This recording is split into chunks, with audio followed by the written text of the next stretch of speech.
Here's some headlines. Ian is likely to be a major hurricane in the Gulf, and I think evacuation orders will start or needed to be done tomorrow. And it's really tough to really pinpoint where we're talking storm surge. That'll be dependent on, does the storm stay offshore, or does it take a right-hand turn and make landfall somewhere along our peninsula? If that happens, where the landfall occurs, south of that we'll have major flooding, and north of that point, not as much. So we'll be looking at that. And then, again, the exact track will indeed dictate storm surge and, of course, the strongest winds. If the storm kind of parallels our coast, those of you watching us inland, I'm talking Polk, Hardy, Highlands, DeSoto, some of the strongest winds could be west of you. That's something we'll be talking about in the days ahead. The enhanced satellite, and look at the first couple of frames, not here, right? There. And then watch it as it plays out. And there's no doubt at all that the thunderstorms are kind of becoming darker red or purple. This is temperatures of the cloud tops, and that purple and black is indicative of very cold cloud tops, and that typically means the tallest and biggest thunderstorms. In other words, the storm is getting its act together and should begin rapid intensification later on tonight and tomorrow. We'll have a new advisory coming in maybe during my 10:45 weathercast, so check back for that. The track really has not deviated much. We're kind of waiting for some model consensus. Again, the European model has been on our coast.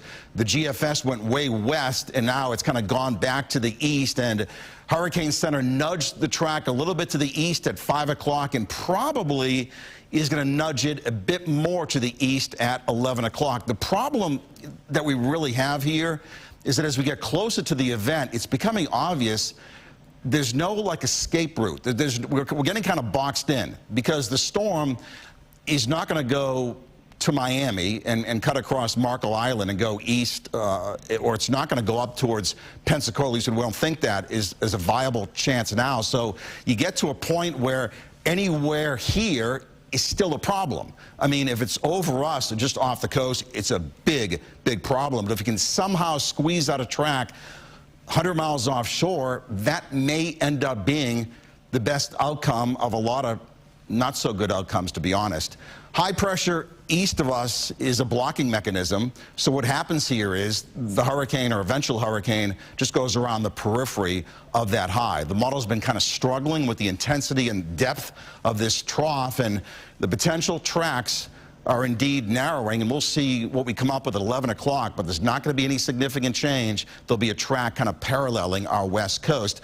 Computer models show a storm moving north and northeast. You may have noticed the weakening on the numbers as the storm moved up towards North Florida and up towards the Big Bend. That's because upper level winds about north of our latitude next week will start showing some shear. So we're going to talk some weakening as the storm kind of bypasses us, but the wind field will expand, and any one of these tracks that somehow would verify is still bad news. We know, we're hurricane veterans, we know that everything on the right-hand side of the storm is the worst side, so we're looking at a storm that's going to be in a spot that'll throw everything on over us, over our peninsula. Not a good setup at all.